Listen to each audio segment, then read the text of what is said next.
مرەشەی ئەمە ئاودانی ئەم گەرمەیە لەبەرەوە باران نابارێ وشکە ساڵیە ئێمە چوون ئەم ئامێرەمانە بەکاران هێناوە زۆر چاگە حساوگە لە وەختی خۆی بیکەی وەکوەوەتانێ باران بێت بارانە ساڵ بێت هەتاگو باران نەبارێگەرا ئەمەوە باران بوو وەکاری نایێنین هەتا کات درۆ بێژین و کاتە ئەمە ئێستا ئاوێدەی بۆ مانگیە مانگونی متر ئاوی نەگەرەکە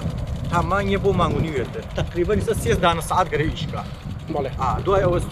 ئەم لای تەواوەکەی ئەی گۆڕی شۆنەگانی ئێستا حالیان ئەم مرۆشە لە بەرەوە دانیەوە نیوەی خەلەکە هاتەسە سەرەوە نیوەی لە ژێرەوە هەڵەفەی کردا ئەم ئامێرە دانێ ئەو باکشی هەتێرە سەرەوە وەڵای تا ئێستا حالیان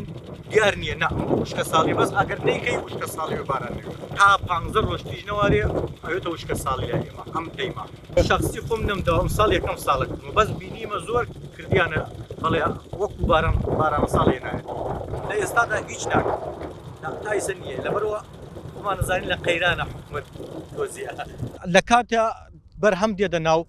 ئەیوەی بۆ حکومەت کورسانە بڵێن وەری ناگرێ وەری شیگریە حکومەت عێراقی کڕێتەوە پارێکمان تاخیرەوە لە ناو دیێگەمان ئێستا حالیان فەلاح جوتیار وامان هەیە این 2014 و 15 16 تا ئێستا پارەی وەرنەگردووە